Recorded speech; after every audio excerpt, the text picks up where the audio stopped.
That's a good costume. DiVine. That's just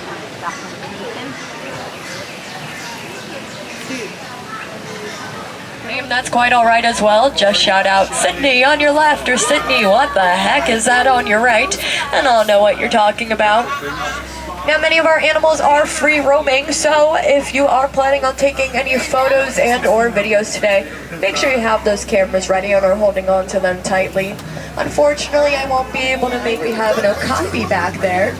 Now, many people think the okapis are relatives of the zebras because of the stripes on their legs, but they're actually the only known and closest relative of the giraffe. And those greater kudu, I do know those are female greater kudus because only the males have horns, the females do not. So those are our female greater kudu. Over here on the left-hand side, we have two black rhinos out today. Now, the black rhinos can get very, very big.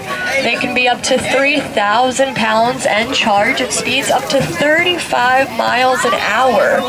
And the horn on their head is actually made out of keratin, which is the same material our fingernails are made out of. So you can kind of think of it as them having a big, giant fingernail on their head. I shouldn't even think about it like that.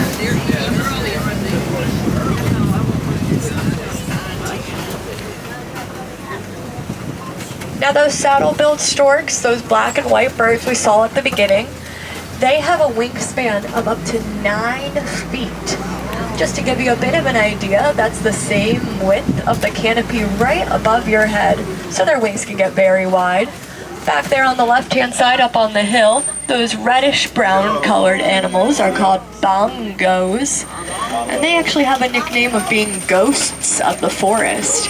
That's actually because they're nocturnal and rarely seen.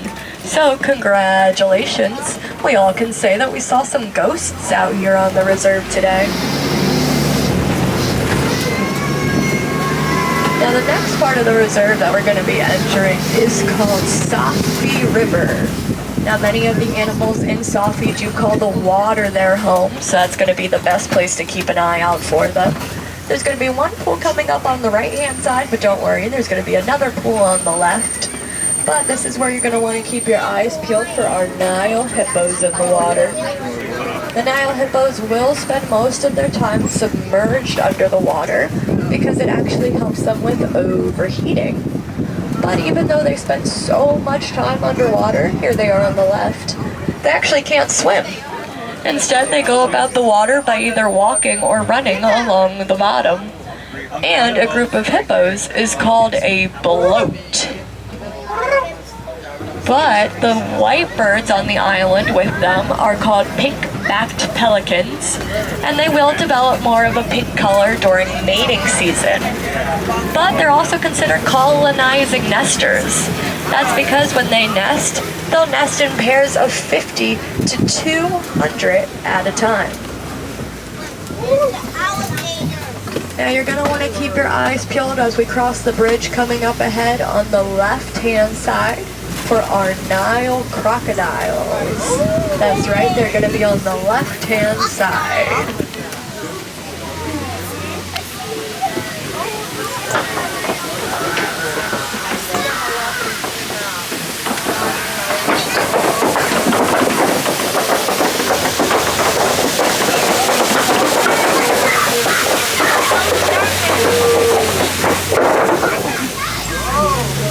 Now those are our Nile crocodiles, and you cannot feed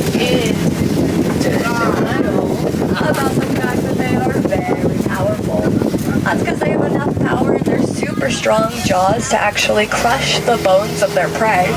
They can also live to be about 40 years old and can grow to be as long as a giraffe is tall. So the longest crocodile can actually grow to be 20 feet long. Over here on the right-hand side, we have quite a beauty. If you're looking for an animal, I wouldn't, because I'm just talking about that baobab tree.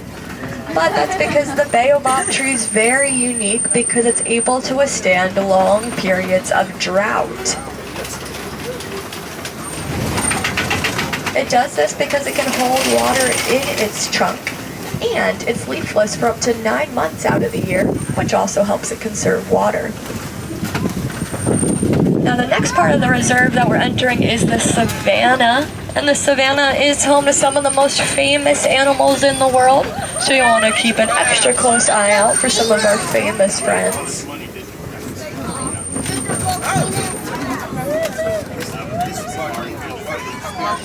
You're able to see up ahead on the right-hand side, we do have some Maasai giraffes walking around.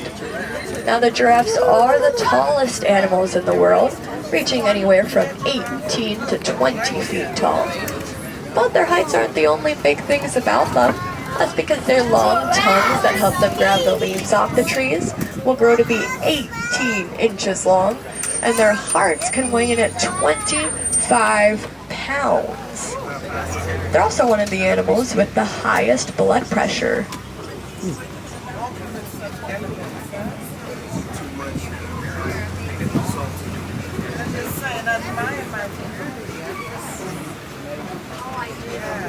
Now all the way up in that back corner on the hill on the left-hand side, those are our African wild dogs laying down, sleeping. Now the African wild dogs are also sometimes nicknamed the painted dogs because of their unique coats and markings. But their coats aren't just pretty, they also help tell each other apart from long distances away. So they're pretty, but also very functional for them.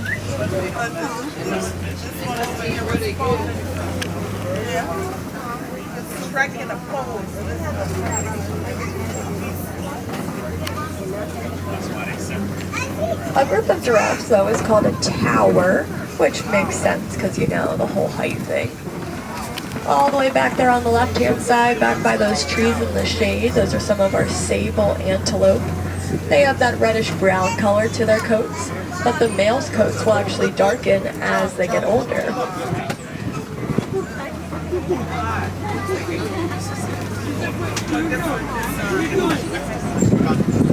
And if you're wondering what these odd-shaped mounds are up ahead, these are called termite mounds.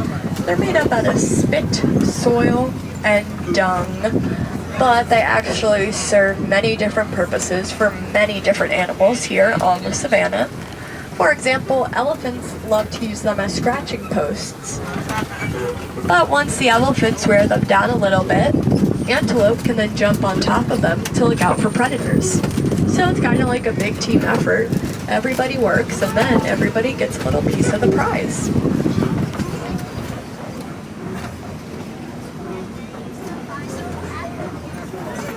Now, many of these giraffes seem to be eating, and that's not very surprising. That's because the giraffes will spend 16 to 20 hours out of their day simply just eating. Over on that hill on the left-hand side, up in that grassy part by the sun, those are some Patterson's eland. Now they have unique spiral horns to them, but they can actually be 6 feet tall standing at the shoulder. So not as tall as the giraffes, but still pretty high and big for an antelope.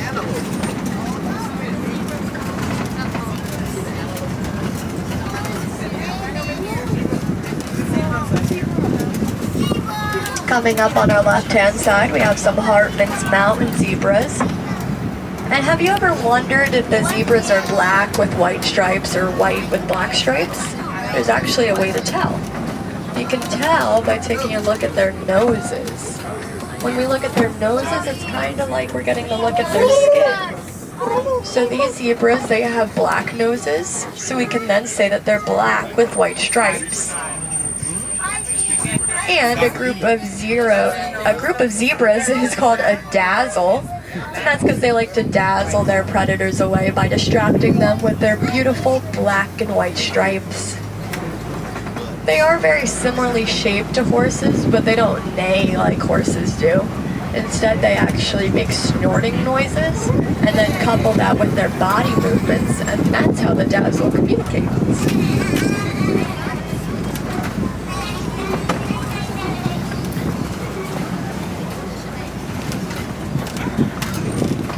Now the zebras, all their stripes are all unique to each individual zebra, and so are the giraffe spots. So it's kind of like as humans, how we all have our own unique set of fingerprints. Now I only know one animal strong enough to knock down trees like this, and that's going to be our African elephants. There's going to be one coming up on the right-hand side of the truck. Looks like he's eating some breakfast, which is not surprising because elephants will eat up to 300 pounds of food a day. And on the left-hand side, we have some mandrills out this morning. Now the mandrills, if you're ever wondering how to tell the male and females apart, there's a couple of different ways. One is by the sheer size of them, because the male mandrills will be 3 times larger than the females.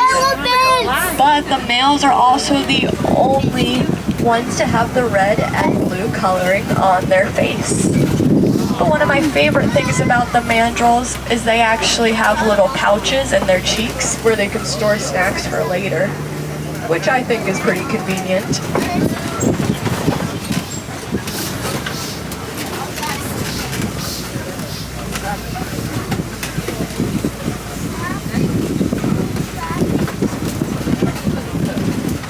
What about tigers?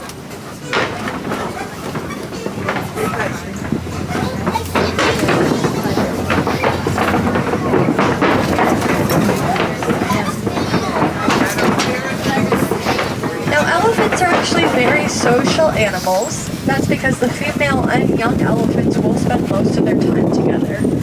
It's the males that will either be on their own or in very loose-knit all-male groups that are called bachelors. What we're driving through right now are these red clay pits. And if you can't tell by the tusk marks on the right-hand side, it's our elephants that use the red clay pits the most. They're over here on the left. But it's because the red clay pits are high in minerals and a great snack for them. So they're able to use their tusks to just scrape some off the wall, and then they can enjoy it and eat it. Because they like salt. We should have a better view of them as we come around this corner. But even though elephants are some of the biggest animals in the world, they're actually afraid of one of the smallest animals, and that's the bee.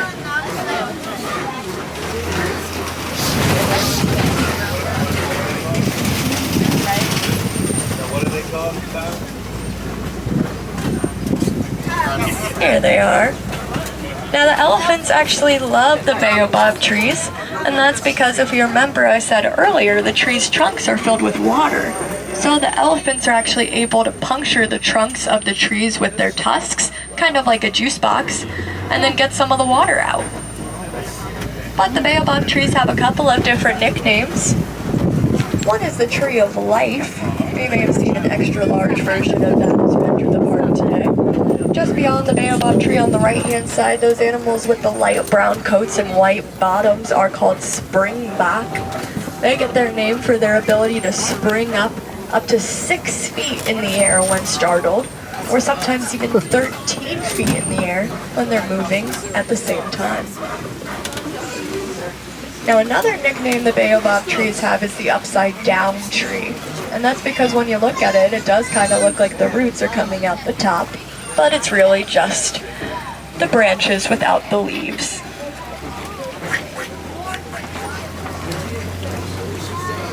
Over on our left-hand side, we have our greater flamingo. And if you see the gray fuzzy ones, those are the babies. It's because they will be gray when they're first born, but they'll soon develop a pink color. And that pink color actually comes from their diet, which mostly consists of brine, shrimp, and other water creatures that are high in keratin. But it's actually that keratin that ends up turning their feathers pink. The greater flamingo, though, are the palest shade of pink flamingos that there are. That's why they might not be that very vibrant pink color that you may think of when you think of flamingos.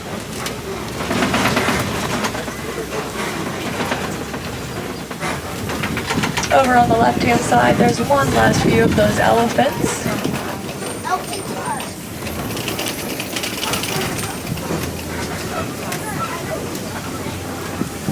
Unfortunately, though, humans are one of the greatest threats to the elephants, and that's because they're poached for their ivory tusks.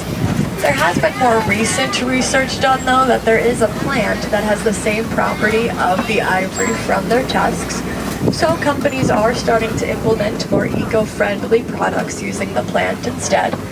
So something that we could be doing at home is trying to seek out more of those products instead of the ones that are being used directly from the animals.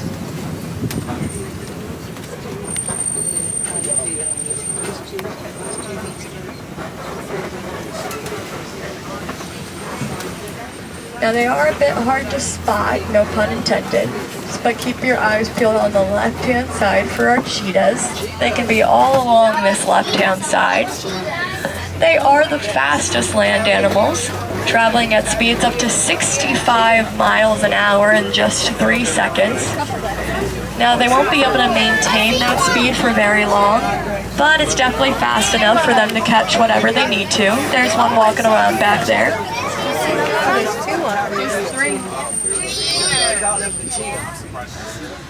What makes them different from other big cats is they actually hunt during the day, and they don't meow like cats do. Instead, they actually make chirping noises like birds, which I think is pretty interesting. But all the cheetahs that we have here on our reserve are sisters, so I like to call them our cheetah girls.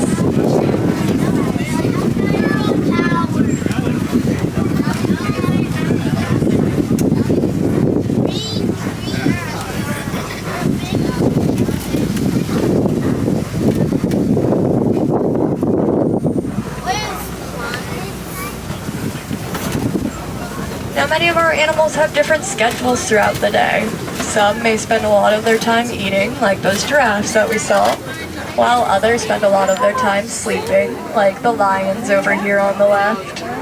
Now, the lions will sleep for 16 to 20 hours out of their day, so it's not very surprising that that's exactly what they're doing. But when they're not sleeping, it's actually the females that will go out and do the hunting.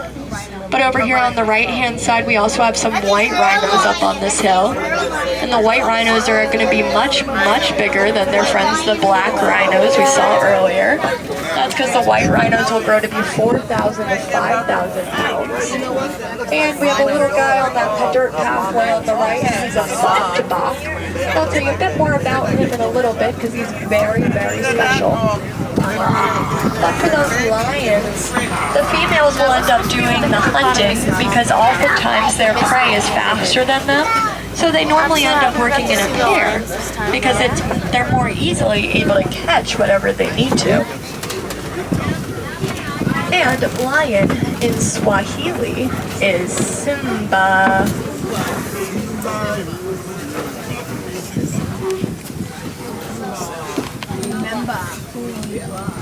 Unfortunately, the rhinos are poached as well, but for them it's for their horns. But if you remember what I said earlier, their horns are made out of the same material our fingernails are made out of. So at the end of the day, they're not even really being poached for much. There they are again on the right. But it does also look like there's some ostrich eggs over here on the right-hand side in the grass as well. That means the ostrich can't be too far away. The ostrich is the biggest bird in the world, but even though they're birds and they have wings, they actually can't fly. Their wings still do serve a purpose for them though. They actually help change their direction while they're running. And the ostrich will lay up to 70 eggs at a time. Now many of those won't end up incubating, but still. Can you imagine having 70 brothers and sisters? Or parents? 70 children?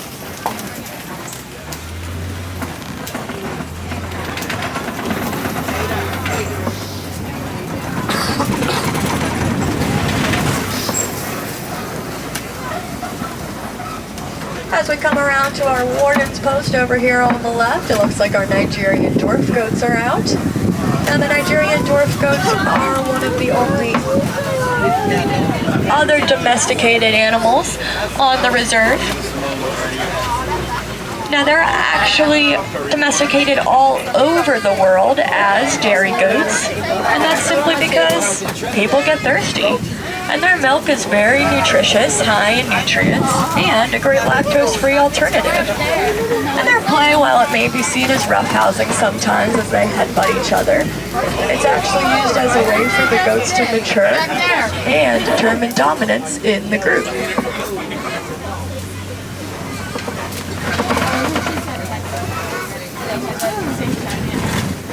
Now I did say that I'd tell you a little bit more about that Bumpy as well, because he's very special. And that's because in the early 20th century, they were pretty much extinct from the wild. There was only 20 of them known to be left. But farmers in Africa were noticing they were disappearing and wanted to do something about it. So they helped them and raised them, and now, because of what those farmers did, the Bumpy are able to thrive on reserves such as this one. But unfortunately, they're still not in the wild. It does just go to show, though, that even small differences that we make really can make big changes for our animals. Not only here on the reserve, but all around the world. But even though our time here together is coming to a close, that doesn't mean that the conservation or education needs to stop here, because even by doing small things at home can make a big difference. Even if that's just sharing one of the facts that you learned today. Because one of the biggest steps in conservation is education.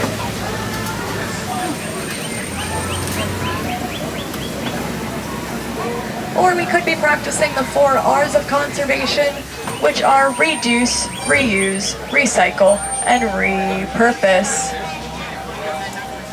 Now, if I do have any wilderness explorers on board today, you have been riding Simba 1. That's S-I-M-B-A 1, like the lion. But here in Harambe, we actually don't say goodbye, because goodbyes are just way too sad and way too final. Instead, we actually say Kwaherini, which means to go well. So as we come here to a close, I do hope you all Kwaherini. If you are looking to find any more animals today here in Animal Kingdom, there's many places to do so. One I always highly recommend is the Gorilla Falls Exploration Trail. That's going to be right out by the exit. There you'll be able to see animals that we didn't see out here on the reserve today, including, as the name suggests, gorillas. Or if you want to trek on all the way over to Asia, they also have the Maharaja Jungle Trek. There they have many animals native to Asia, including tigers. Or if you want an up-close and personal encounter with our animals, you can also jump on the train over to Rafiki's Planet Watch. There they have their affection section, where you may be able to even touch some of the animals. There's also really cool things over there, like their animation classes, where you can learn to draw some of our animal characters. And this early in the morning, you may be able to see some animal checkups going on at that vet window over at Rafiki's Planet Watch. This would be a great time to make sure you have all those personal belongings as well, that everything you came on in the truck with. And after we're done, if you have any questions, feel free to come on up to my window and ask. My window is quite literally always open. If you don't have any questions, that's quite alright as well. But it looks like it will be our time to dock in just a moment. So I do want to remind everyone, any wilderness explorers, you have been riding Simba 1, that's S-I-M-B-A 1, like the lion.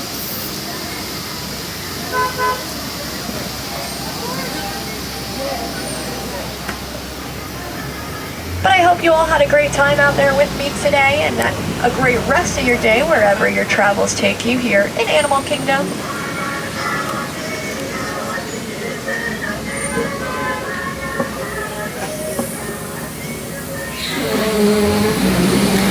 If you have any questions, feel free to ask. Once again, my name was Sydney, but I hope you all, friends, have a great rest of your day.